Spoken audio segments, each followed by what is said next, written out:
विरारच्या पद्मश्री भाऊसाहेब वर्तक विद्यालय संकुलाच्या मुख्य प्रवेशद्वारावर आज सुमारे 11:15 वाजता एक मोठे झाड कोसळल्यानं मोठी दुर्घटना घडली। या अपघातात शाळेचे नाव असलेली प्रवेशद्वारावरील कमान तुटून लोंबकळली आहे। घटनेची वेळ शाळा सुटण्याच्या सुमारे 15 मिनिट आधीची असल्यानं सुदैवानं कोणतीही जीवितहानी झाली नाही, त्यामुळे मोठा अनर्थ टळला। शाळा प्रशासनाच्या माहितीनुसार हे झाड काही काळापासून एका बाजूला झुकलेले असल्याचे लक्षात आले होते। याबाबत महापालिकेच्या आपत्ती व्यवस्थापन विभागाला आगाऊ पत्राद्वारे कळविण्यात आले होते, मात्र नागरिकांच्या म्हणण्यानुसार पालिकेकडून योग्य वेळी कार्यवाही न झाल्यामुळेच हे झाड अखेर कोसळले। यामुळे पालिका प्रशासनावर नागरिकांनी गंभीर निष्काळजीपणाचा आरोप केला आहे।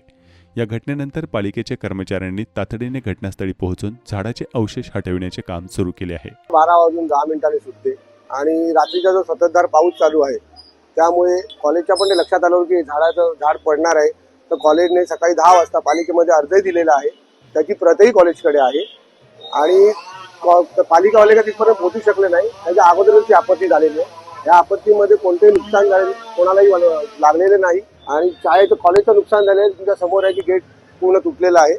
नाही, पालिकेचा एक विषय असतो की पालिका अर्ज गेल्यावर कधीच त्वरित येत नाही, तुम्हालाही सगळ्यांना माहिती आहे। त्यांची प्रोसिजर असते की आज अर्ज वरती जाणार, मग तो साहेबांकडे जाणार, मग तिकडे जाणार। तुम्ही जेव्हा हा असा अर्ज येतो तेव्हा पालिकेने त्वरित ऍक्शन घ्यावी असं आमचं सर्वांचं म्हणणं आहे, तर तुमचंही म्हणणं आहे। नाही, हे आपत्कालीन दुर्घटना आहे ना, शाळा जबाबदार पालिकेने यावं, पालिकेला जर असं त्वरित त्यांनी कारवाई केली पाहिजे।